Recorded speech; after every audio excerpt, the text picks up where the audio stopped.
വോട്ടെടുപ്പിന് ദിവസങ്ങൾ മാത്രം ബാക്കി നിൽക്കെ മന്ത്രിമാരൊക്കെ വീട് കയറിയുള്ള പ്രചരണത്തിലാണ്. അങ്ങനെ ഒരു സാഹചര്യത്തിലാണ് മന്ത്രി പി രാജീവിനെ ഞങ്ങൾ കാണുന്നത്.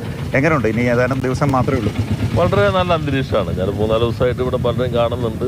എല്ലാവരും നല്ല അഭിപ്രായമാണ്. നമ്മുടെ പൊതുവെ സ്വരാജിൻ്റെ സ്ഥാനാർത്ഥിത്വത്തിന് നല്ല സ്വീകാര്യത കിട്ടിയിട്ടുണ്ട്.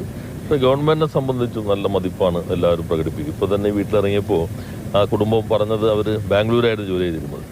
ഇപ്പോൾ നമ്മുടെ കോഴിക്കോട് സൈബർ പാർക്കിൽ ടാറ്റ ലെക്സിയുടെ പുതിയത് വന്നതോടുകൂടി അവർക്ക് ഇങ്ങോട്ട് മാറാൻ കഴിഞ്ഞു. അപ്പോൾ അമ്മയ്ക്ക് മോളെ ഇടയ്ക്കിടയ്ക്ക് കാണാൻ കഴിയുന്നു എന്നുള്ള സന്തോഷമാണ്, എപ്പോഴും കാണാൻ കഴിയുന്നു.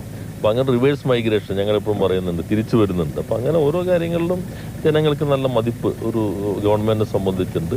നിലമ്പൂരും ഒരു വികസനത്തിൻ്റെ തുടർച്ചയ്ക്ക് സ്വരാജ് വരണമെന്ന അഭിപ്രായമുണ്ട്.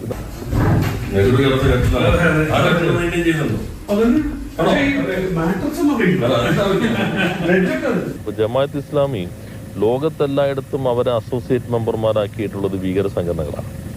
ഇപ്പോൾ ബ്രദർഹുഡിൻ്റെ ആളുകളുടെ പടം വെച്ചിട്ടാണല്ലോ അവർ ഇവിടെ വഖഫ് സംരക്ഷണത്തിന് റാലി നടത്തിയത്.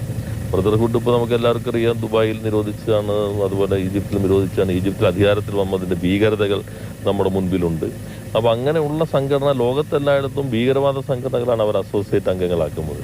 ഒരു ജനാധിപത്യ പാർട്ടി എന്ന് അവകാശപ്പെടുന്ന പാർട്ടി ലോകത്താദ്യമായിട്ടാണ് മൗദീദിയുടെ കാഴ്ചപ്പാടുള്ള പാർട്ടി അസോസിയേറ്റ് അംഗമാക്കിയിട്ടുള്ളത്.